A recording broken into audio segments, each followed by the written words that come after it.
Scientists already know how to resuscitate a human brain, but the consequences are a nightmare. July 15, 2019. Raising a human brain. This has been one of the greatest challenges of science ever, a permanent reference in literature and cinema. Scientists already know how to resuscitate a human brain, the part of brain X where the pig brain is placed. Credit Thomas Pryor for the New York Times. Now a series of successful experiments in the United States with pig brains open new avenues, and only ethics gets in the way of doing the same with humans. In theory, nothing prevents a scientist from designing an infusion machine capable of irrigating and reviving a human brain, physiologist Ninid Sestern told the New York Times. Together with a team of specialists from Yale University, this professor of neuroscience and genetics was able, for the first time, to return the activity to the hemispheres extracted from swine heads. The brains of pigs and Homo sapiens have much in common, and the technology perfected by Seston at Yale University is,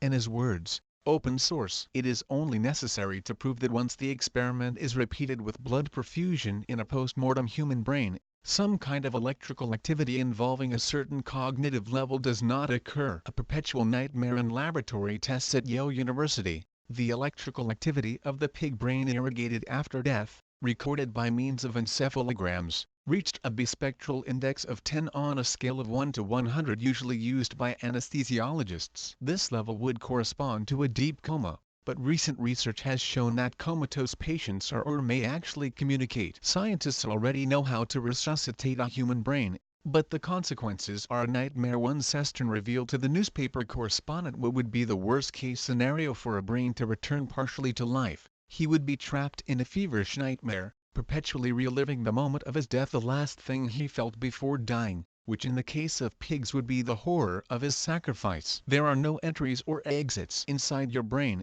No one can hear you scream. To avoid this nightmare in pigs' brains, the laboratory irrigated the channel blockers, which reduced the access of blood or its substitutes to the vessels that feed the hemispheres and thereby reduced brain activity. In any case, the researcher doubts that the brains submitted to the infusion recover a real conscience. Ethics and progress. After the success of the swine brain was announced, the Yale specialists received many proposals. Not a few people volunteered as brain donors in the event of premature death. Some have even expressly lamented that there are those who oppose resuscitating the neural consciousness. Progress cannot and should not be stopped, said the sender of an email. Scientists already know how to resuscitate a human brain, but the consequences are a nightmare. To Stefano Daniele, Zvonimir Verselja and Ninid Seston with the Brain X machine in Yale's laboratory. Credit Thomas Pryor / The New York Times. Ninid Seston therefore asked for advice from various ethicists. Stephen Latham,